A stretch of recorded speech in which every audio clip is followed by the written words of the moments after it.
আমি চাই আমাকে নিয়ে মানুষ লিখুক, যেদিন আমাকে নিয়ে লেখা বন্ধ হয়ে যাবে সেদিন আসলে আমার কাজ করার ইন্সপিরেশনই কমে যাবে। দ্যাটস ওয়াই আমি চাই টু বি কন্টিনিউ।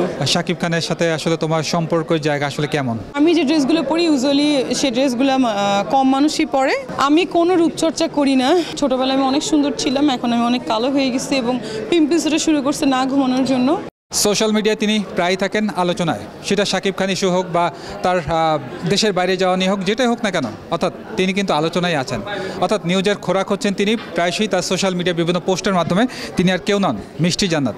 মিষ্টি, তোমার কাছে আমার আসলে প্রথম একটা জানার বিষয় যে তুমি সবসময় আলোচনার খোরাক হচ্ছ, অর্থাৎ সংবাদ মাধ্যম থেকে শুরু করে সব জায়গায় সোশ্যাল মিডিয়ায়। এই বিষয়টি যখন তুমি নিজে দেখো কেমন লাগে? ভালো লাগে, আমি এনজয় করি। আমি চাই আমাকে নিয়ে মানুষ লিখুক, যেদিন আমাকে নিয়ে লেখা বন্ধ হয়ে যাবে সেদিন আসলে আমার কাজ করার ইন্সপিরেশনই কমে যাবে। দ্যাটস ওয়াই আমি চাই টু বি কন্টিনিউ। তুমি আসলে ঘন ঘন দুবাই যাও কেন? ওখানে কি কাজ? এইটার অ্যান্সার অনেকবারই দিয়েছি। আমি 7 বছর দুবাইতে থাকি রেজিডেন্স, সো অবশ্যই আমি যাবো, এটাই স্বাভাবিক। দুবাইয়ের তোমার রিসেন্টলি আমরা শুনেছিলাম যেটা যে দুবাই না, তুমি আসলে উটের দুধের বিজনেস করবে, এই ধরনের কথাবার্তা চলে এসেছিল। ব্যবসা কেমন চলছে? ওখানে অলরেডি আমাদের মার্কেটিংয়ের কাজ চলছে, এখানেও প্যাকেজিংয়ের কাজ চলছে। এটা আমরা ইম্পোর্ট করব গুঁড়া দুধ হিসেবে। সো অবশ্যই এটা একটা ভালো বিজনেস, আমি আশা করবো এটা ডিফারেন্ট। সাকিবের ছবি পোস্ট করে প্রায়শই দেখছি তুমি ইদানিংকালে তুমি কিন্তু আলোচনায় আছো। শাকিব খানের সাথে আসলে তোমার সম্পর্কের জায়গা আসলে কেমন? শাকিব খানকে নিয়ে কোনো কথা আমি বলবো না। আই থিঙ্ক আপনারা শাকিব খানকে জিজ্ঞাসা করবেন, তাহলে আপনারা সুন্দর you will get a good answer.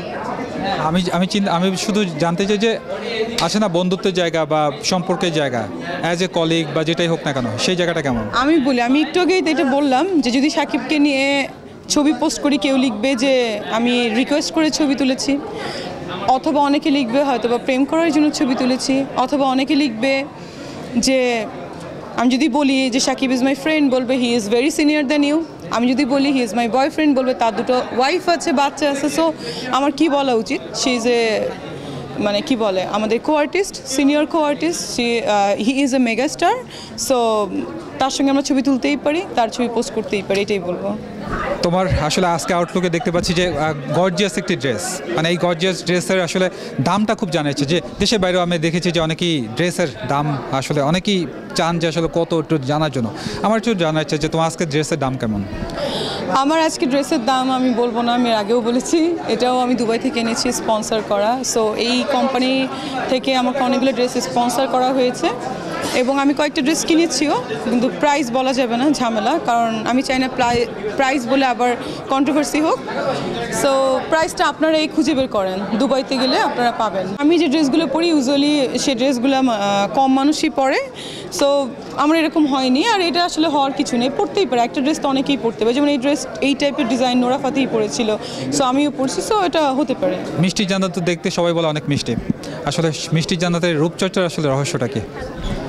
আমি কোনো রূপচর্চা করি না, আমি ঘুমাইও খুব কম, 2-3 ঘন্টা ঘুম হয়, কারণ আমি অনেক বিজি। আপনারা জানেন আমি একজন ডেন্টাল সার্জন, প্লাস আমি একজন বিজনেস উইম্যান, এবং কি বলে এটাকে, আমি মিডিয়াতে কাজ করছি আবার কন্টিনিউ। সো আমার আসলে টাইম হয় না, 2-3 ঘন্টা ঘুমাই। সো স্কিন কেয়ারের ব্যাপারে আমি খুবই লেজি। ছোটোবেলায় আমি অনেক সুন্দর ছিলাম, এখন আমি অনেক কালো হয়ে গেছি এবং পিম্পলসটা শুরু করছে না ঘুমানোর জন্য। সো আমি আসলে স্কিন কেয়ার এরকম কিছুই করি না, আমি খুব ন্যাচারাল, মেকআপ যখন থাকে না, ন্যাচারাল থাকার চেষ্টা করি। দর্শক বলবে আমরা কাজ করব, আমরা শুধরাবো নিজেকে, দ্যাটস ইট।